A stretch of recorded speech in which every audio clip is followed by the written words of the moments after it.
বাচ্চা পেটে ব্যথার জন্য কাঁদছে। কমনলি ঘরে আমরা বাবা মারা এটাকে একটু গ্যাসের ব্যথা এই ভেবে নানান রকমের ওষুধ দিয়ে দিই, এবং ভালো কথা হচ্ছে যে বাচ্চা এতে সেরেও যায়। কিন্তু যদি আপনার বাচ্চার পেটের ব্যথা লম্বা সময় মাসের পর মাস যদি চলতে থাকে, কিডনির সংক্রান্ত কোনো সমস্যা লুকিয়ে নেই তো? আসুন আমরা এই বিষয়ে একটু ডিটেলস আলোচনা করব।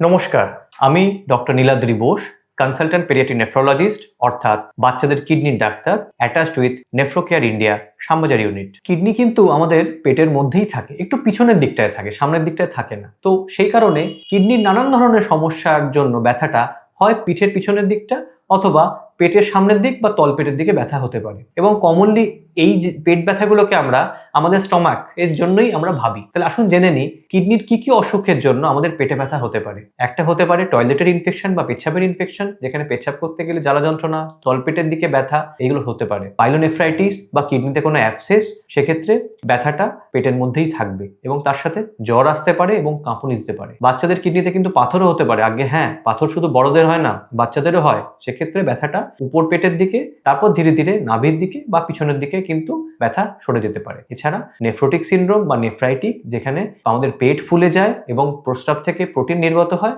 সেক্ষেত্রেও পেট খুব বড় হয়ে যাওয়ার জন্য অনেক সময় আমাদের পেটে ব্যথা হতে পারে। এছাড়া সোডিয়াম পটাশিয়ামের তারতম্য হওয়া, প্রচন্ড ডিহাইড্রেশন হওয়া, সেক্ষেত্রেও কিন্তু আমাদের পেটে ব্যথা হতে পারে। আপনার বাচ্চার পেটে ব্যথা চলছে একদিন দুদিন না, বেশ কয়েক সপ্তাহ বা মাসের পর মাস। আপনি বিভিন্ন ওষুধ খাওয়াচ্ছেন, কিছুটা কমছে, হয়তো আবার চলে আসছে। তো কি কি সিমটমস থাকলে আপনাকে সতর্ক হতে হবে?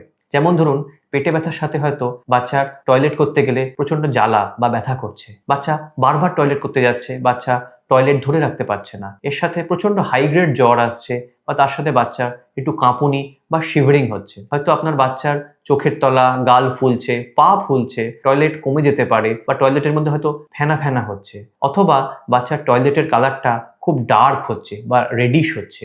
বাচ্চার গ্রোথও ভালো হচ্ছে না, বাচ্চা খুব ঝিমিয়ে থাকছে, বাচ্চার স্কুলে যেতে, খেলাধুলো করতে একদমই মন নেই, বাচ্চার খাওয়া দাওয়া কমে গেছে, বাচ্চার টয়লেটের সাথে সাথে কনস্টিপেশন এবং খুব হার্ড স্টুল পাস করছে, বা স্টুল পাস করতে গিয়ে রক্ত বেরোচ্ছে। এই জাতীয় যে কোনো সমস্যা হলে কিন্তু আপনাকে সতর্ক হতে হবে এবং আপনার নিয়ারেস্ট বাচ্চাদের কিডনি ডাক্তারের কাছে কিন্তু আপনাকে কন্ট্যাক্ট করতেই হবে।